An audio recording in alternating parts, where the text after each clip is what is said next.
pengurusi majlis yang saya amat hormati, Datuk Kenan Nawawi, dan juga yang berbahagia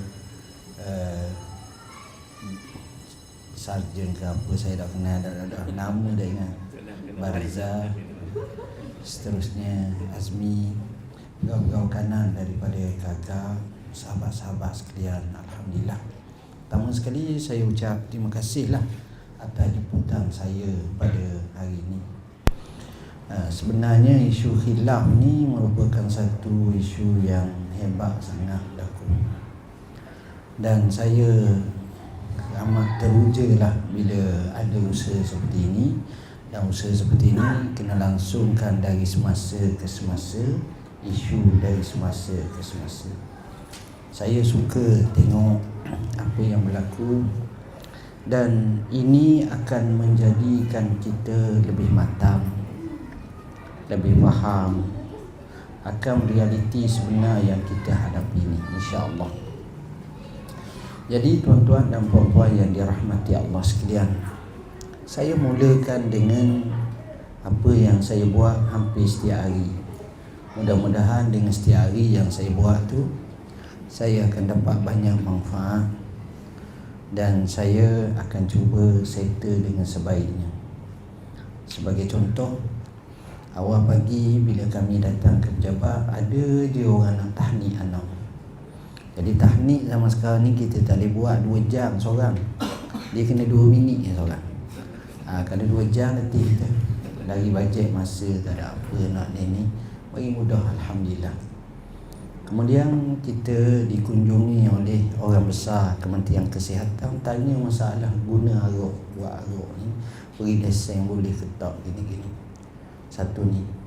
Jadi mukanya susah hati dua bila kita beri jawapan, suka sangat. Maknanya realiti lain.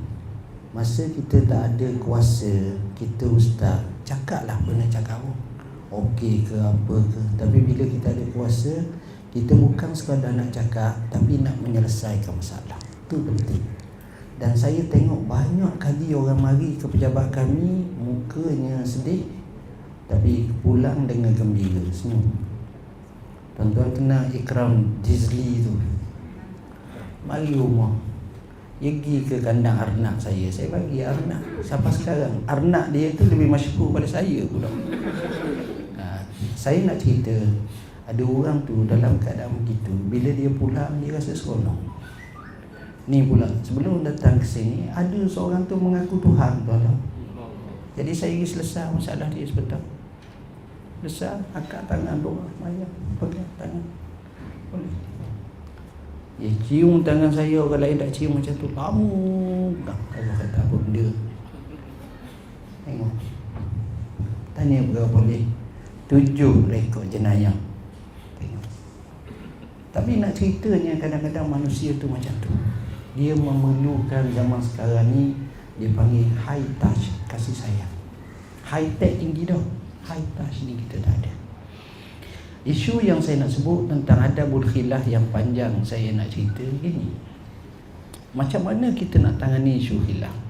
Nombor 1 sekali, selalu ada perbincangan, meeting ataupun muzakarah. Ini ramuan yang paling mujarab. Saya duduk di pejabat saya. Di pejabat saya ni hampir setiap hari kita akan ada meeting dan kita akan ada perbincangan. Setiap hari kita ada meeting, kita ada bincang. Hari ni ada, hari ni 3-4 lah, 2-3 dah. Isu apa? Kalau pekoh tu macam-macam isu, begini. Dan mula-mula saya tengok masing-masing dengan aliran masing-masing. Tapi bila kita masuk, kita kata prasyarat kita mudah. Prasyarat kita, mana dalil, mana referral, mana hujah, kita harmonikan. Akhirnya banyak menjawab persoalan. Sebab itu tuan-tuan, nak tahu ajaran sesat bodoh ya. Salah satu ajaran sesat ni, dia ni banyak sangat duduk datangkan dengan takwilan, dan sehingga kita nak temu hak asal.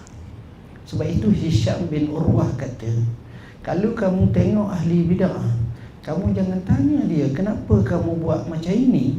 Nescaya dia akan datangkan hujah beribu-ribu hujah, berpuluh-puluh hujah. Tapi kalau kamu tanya satu soalan saja, dia tak dapat nak jawab. Apa dia? Sunnah sebenarnya macam mana? Tak lagi. Tak lagi. Tapi sebut kau ni, hak ni kata gini-gini banyak. Tapi hak sunnah sebenarnya macam mana? Main sunnah-sunnah payah kan? Dia tak lagi. Mudah ya. Ya kita duduk cari penimpala gini-gini. Kenapa je? Jadi di situ nak gambarkan kepada kita bahawa ada khilaf. Zaman dulu mereka khilaf. Tapi bila khilaf kena air muka, kena muamalah, dia tak jadi masalah. Tapi bila tak kena, ni lah duk kata, oh kau kata. Saya cakap saya dengan Cik Bariza. Kan saya cakap, mungkin dia malu saya, mungkin dia kerang saya, mungkin saya tak seronok dengan dia. Tapi saya ajak dia mari, saya ajak dia bersama saya jamu dia makan. Akhirnya bila orang tanya tentang saya kepadanya, dia ada reserve dah. Aku makan dah nasi dengan dia, dia pula belanja aku. Jadi lain, mana interaksi berhubung. Sebab itu bila kita bersama, kita kena pilih peranan. Imam Syafi'i berapa banyak dia khilaf dengan tugu dia Imam Malik mazhab, dengan anak murid dia Imam Ahmad berapa banyak, dengan guru dia Muhammad ibn Al-Hasan Asy-Syaibani Hanafi berapa banyak.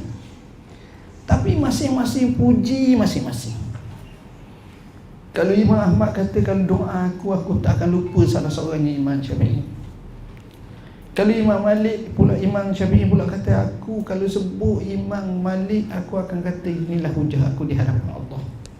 Kafa bi malikin hujjati yaumil qiyamah. Kalau Imam Syafi'i pula tengok kepada Imam Ahmad, kata aku tak tinggal orang lebih alim tentang sunnah lebih daripada Imam Ahmad. Dia kata beredar. Masing-masing puji memuji. Sebab mereka tahu takdir masing-masing. Mereka tahu. Jadi tak ada khilaf macam mana.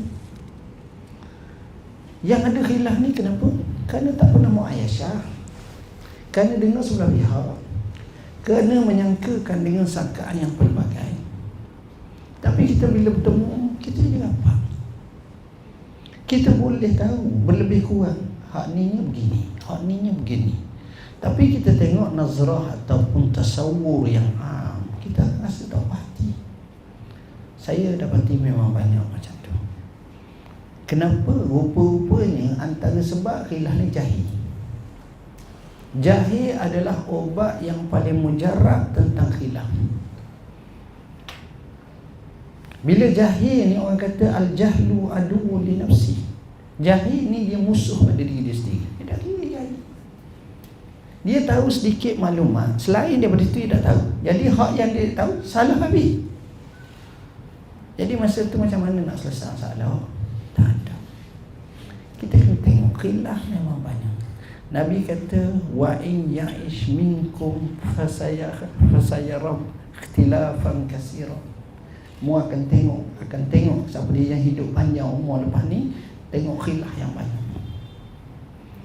Dan kadang-kadang khilaf tu tak ada mizan, tidak ada nilai pun. Dengar orang panggil sifat superstai. Apa makna superstai? Superstai ni kah kepala je. Satu hari datang seorang lelaki berpahaman kita ni tak ada, yang ada ni Allah. Dia boleh ada pemikiran kita ni tak ada, yang adanya Allah sahaja. Bila sampai pemikiran macam tu, tuan-tuan, dia nak pergi debat dengan Imam Abu Hanifah. Imam Abu Hanifah pun standby, dah tahu latar belakang orang nak bagi debat dengan dia. Imam Abu Hanifah pun panggil sahabat dia, tengok dia mari dengan apa, kuda ke, unta ke, keldai. Kata kuda. Okey. Bila dia mari, dia masuk dalam bilik, dalam masjid, nak temu dengan aku, kau pergi sembunyikan kuda dia.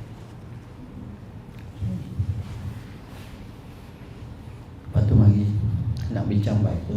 Saya nak nyatakan satu pahaman pendirian saya bahawa kita semua ni tak ada yang adanya Allah. Kata Imam Hanifah, dah awak cakap dengan saya ni, takkan tak ada? Ya, memang tak ada, yang adanya Allah. Dan saya bercakapnya, memanglah Allah saja yang ada, kita tak ada, Syekh. Macam mana pula nak bercakap ni Allah saja yang ada ni? Allah je, yang lain tak ada. Allah. Selepas dah macam tu, tak apalah. Saya pakai buah saya, awak pakai buah awak. Setuju? Setuju. Maknanya dia mengekal satu pandangan, tak ada apa-apa kecuali Allah. Okay. Imam Abu Hanifah sengaja atau dia depan muka pintu.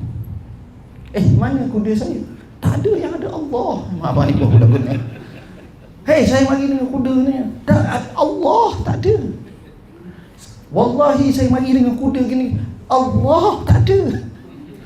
Tuan-tuan faham tak maksud? Akhirnya baru nampak. Ini masalah. Masalah kerana kejahilan. Orang yang tahu banyak, dia tak gaduh pun. Cuba tengok tuan-tuan di Mesir. Di Mesir banyak isu-isu yang kat kita tak leh, kat dia biasa je.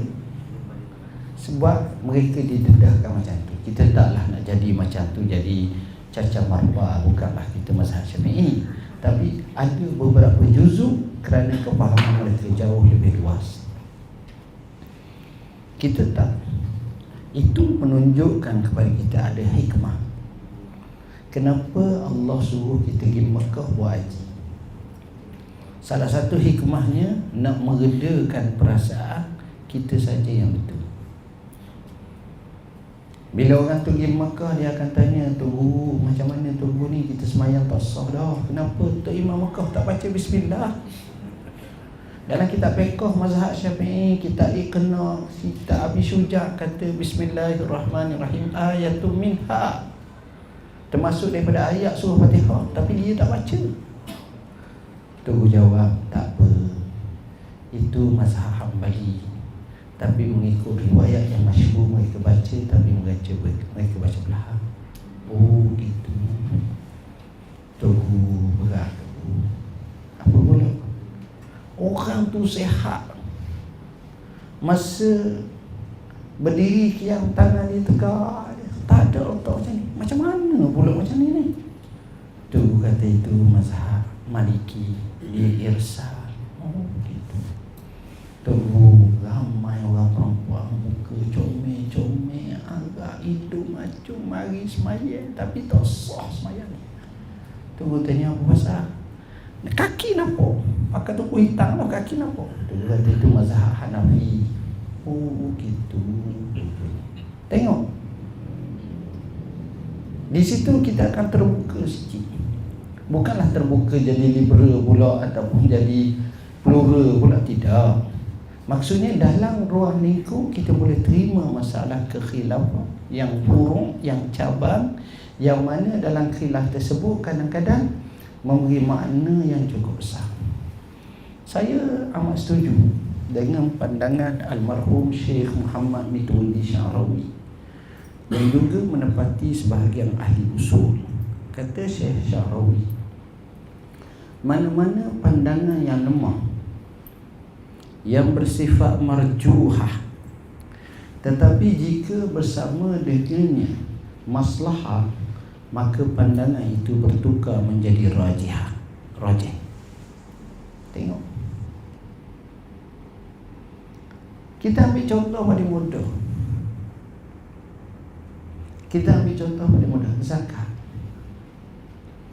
Zakat. Kalau zakat fitrah mesti kena bawa beras, gandum, syair, bali.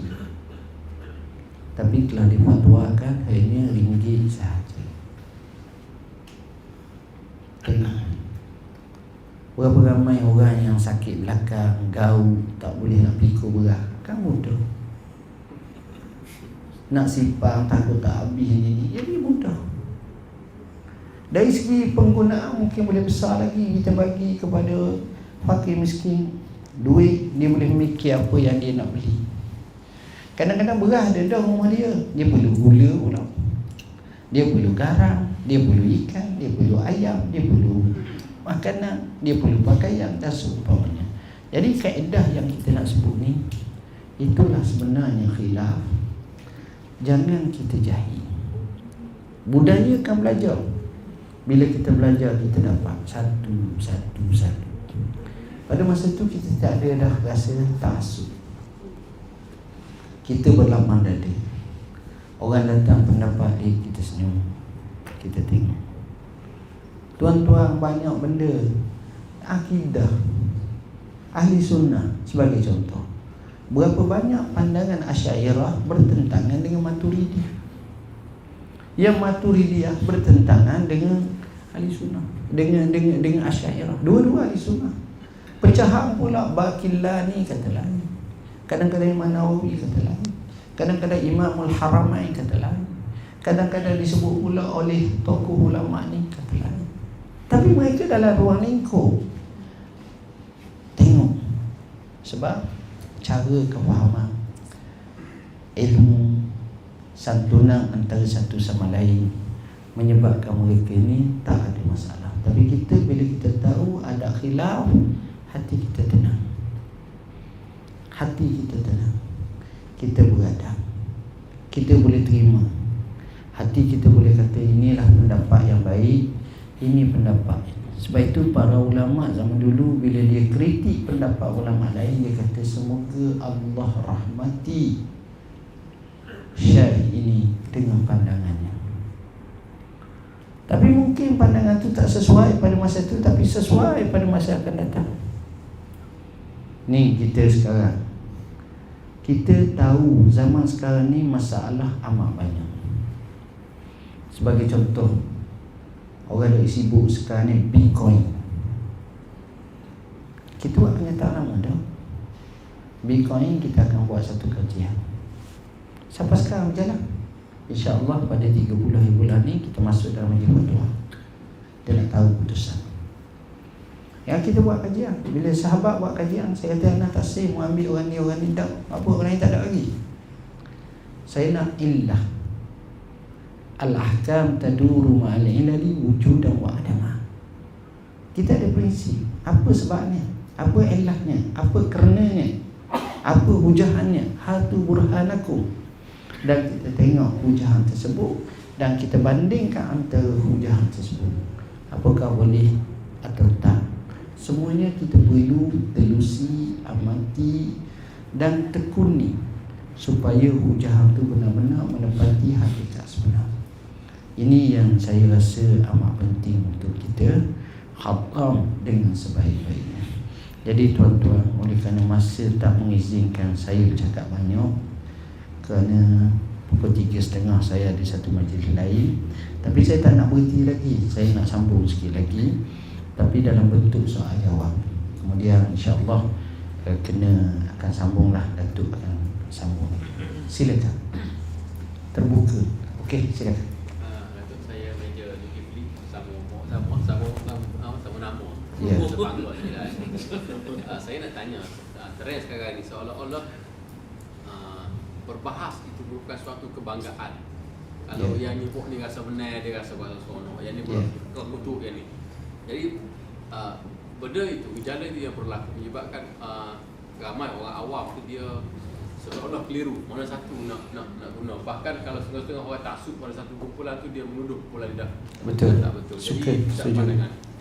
Yang pertama saya suka nyatakan tarkul jawabi jawabun. Meninggalkan jawab tu kadang-kadang jawab dah. Kadang-kadang kita tak boleh jawab pun. Allah Subhanahu Wa Taala sebut wa iza khatabahumul jahiluna qalu salama. Bila orang jahil duk cakap apa-apa pada kau, cukuplah salam, selamat. Kadang-kadang tak perlu jawab. Kenapa?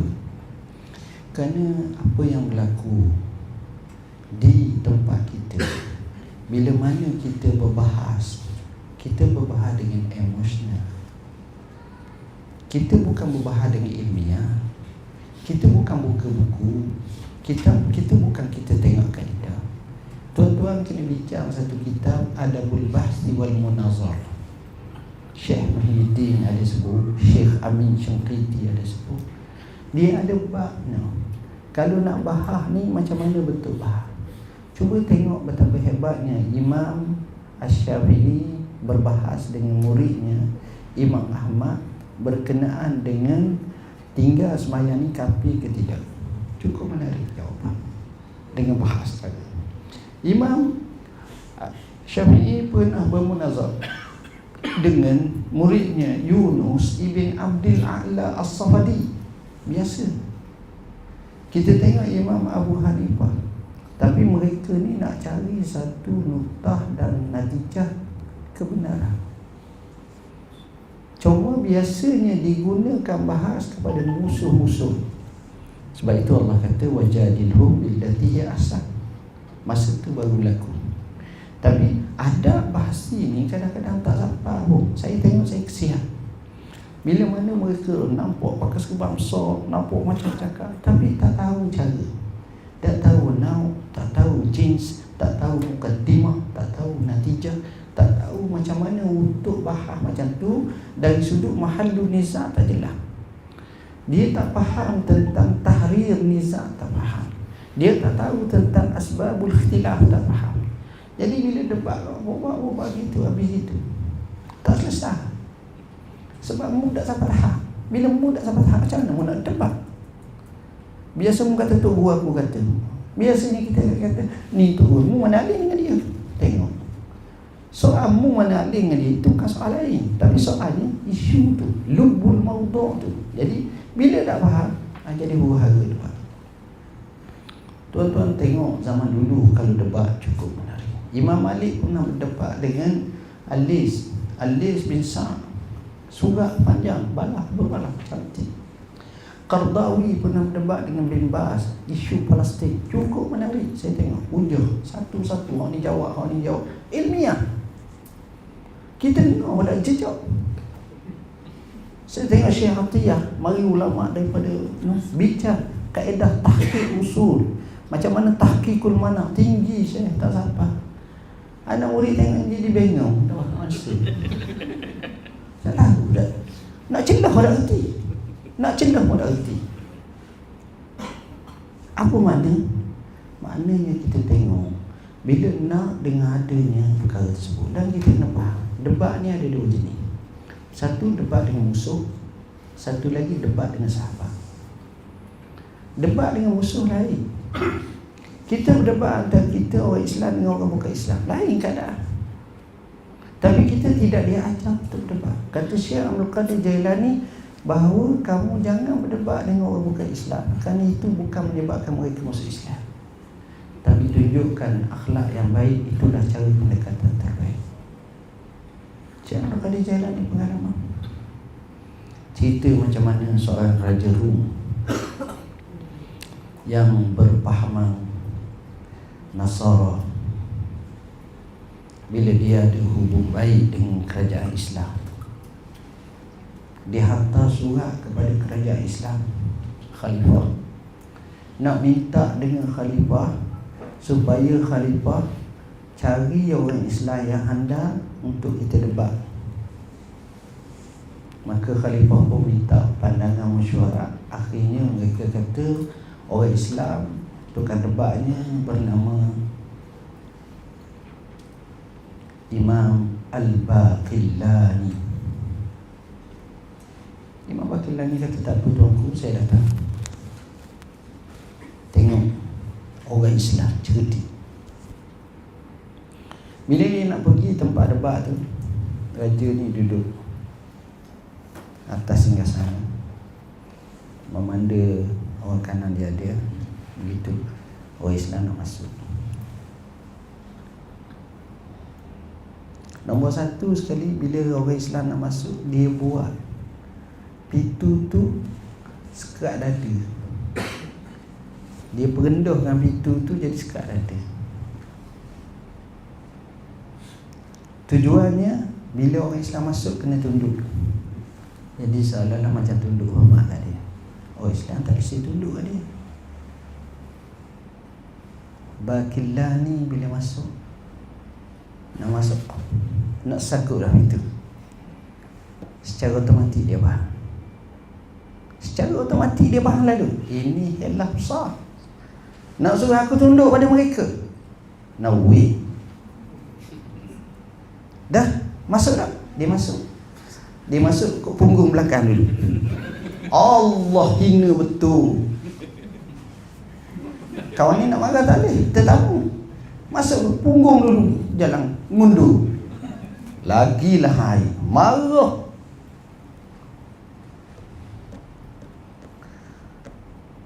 Tengah marah tu dia pun tanya, apa khabar semua? Apa baik? Dia tengok lagi. Macam mana anak isteri semua?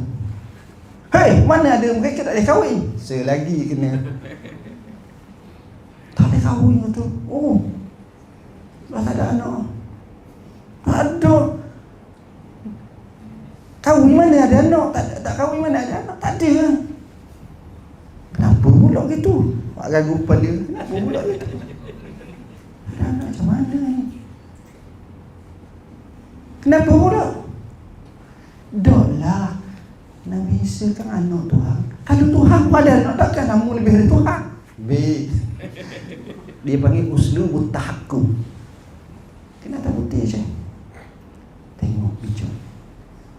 Itu debat dengan orang bukan Islam. Hujah banyak. Hujah banyak dengan aklinya, dengan hujah ni. Memang banyak. Kalau tuan-tuan tengok, memang menariklah hujah-hujah mereka. Saya tak nak cerita panjang, tapi bila kita debat, itulah cara. Sebaliknya saya ajar, buka muzakarah. Kita akan dapat banyak ilmu, hati tenang, kita menghormati dan kita mengasihi. Tapi bila bukan sampai tahap tu, kesian. Kesian. Apa kata Nabi SAW? Mengikut Imam Ghazali menyatakan, ma dhalla qaumun ba'da hudan illa utul jadal. Tidaklah sesat satu kaum itu selepas dapat petunjuk, melainkan pergi pegangan dia suka berdebat. Suka berdebat. Syabi kata apa? Al-ilmu salasatu ashbar. Ilmu tu ada 3 jekah. Wa man nala bishibril awwal syamikha anfu. Siapa dia dapat jekah pertama, maka tinggilah hidupnya. Oh, rasa dia tahu sekali. Lain macam. Wa man nala bishibris tsani istasghara nafsah. Bila dapat jekah kedua, dia akan rendah sayang dia. Walam yanal ahadun bishibris tsalits. Tak ada seorang pun dapat jekah ketiga. Maknanya ilmu kita ni sikit. Jadi nak kisah apa sana? Wallahu a'lam. Ada soalan? Satu lagi, last. Kita tak pandangan tu tentang biasalah tentang akidah, 3 serangkai dengan akidah. Ya. Yang ini saya suka saya nyatakan bahawa masalah ini tak ada satu pun pandangan yang konkret dalam masalah tu. Yang kata haram ke apa ke, dia begini. Yang pertama, dalam bab akidah ni kita kena mengambil hukum yang umum seumum-umumnya. Apa seumumnya? Barang siapa berkata asyhadu an la ilaha illallah wa asyhadu anna Muhammadar Rasulullah, dia Islam. Setakat tu. Tafsiran macam ini macam-macam lah tuan-tuan. Tuan-tuan baca dari kitab Zarkashi macam mana. Zaman Nabi macam mana cara ajar? Qul huwallahu ahad ya. Tapi iman Sayyidina Bilal bin Rabah Al-Habashi, kita tengok macam mana dia teguh. Sebab iman ni soal lain. Apa makna iman? Tasdiq. Jadi pecahan untuk memahami itu, maka para ulama pun sebut satu persatu. Dan dia mengikut cara zaman. Syekh Abdul Majid Zandani, dia karya satu buku baru, Kitab Tauhid, dalam bentuk mengambil kena-mengena dengan ilmu moden seperti sekarang, sains. Syekh Abdul Rahman Habandaki, yang cuba menggabungkan antara cara salaf dan juga khalaf melalui al-aqidah al-Islamiyah. Cukup menarik. Dia tak ada kisah pun, baca. Dan kita tengok apa yang disebut oleh para ulama semuanya itu. Yang penting kita mentauhidkan Allah, kita tidak mensyirikkan Allah, kita mengisbatkan kewujudan Allah, kita meletakkan sifat-sifat Allah dengan sifat-sifat yang kamalat, yang layak bagi Allah, kita menafikan sifat-sifat naqais dan tak layak bagi Allah. Itu dia. Sebab itu kalau kita belajar kita sifat 20, apa Allah kata, pengarang kata, wa mimma yajibu li maulana azza wa jalla ishruna sifatan. Daripada perkara yang menjadi wajib kepada Tuhan kita, daripada min litabai, maknanya sifat Tuhan tu banyak. Min litabai, maknanya sifat Tuhan tu banyak. Segala sifat yang layak bagi Allah berdasarkan kepada nas. Sebab itu kalau kita tengok, mereka kata amiruha kama ja'at, mulalulah apa yang Tuhan sebut tu, itulah sifat Tuhan. Saya selalu akan fikir macam mana Imam Malik bila ditanya Ar-Rahmanu 'alal 'arsy istawa, dia jawab cukup baik. Jawapan tu tak pernah digoyang, digogeh, itu jawapannya betul-betul macam tu. Al-imanu bihi wajib beriman. Tapi wal kaif majhul. Di sekat awal-awal lagi, jangan mikir sebab otakmu tak apa. Kita tak mampu. Cakap benda tak mampu. Logik ke? Tak logik. Soal-soal sangat beda. Jangan soal sangat.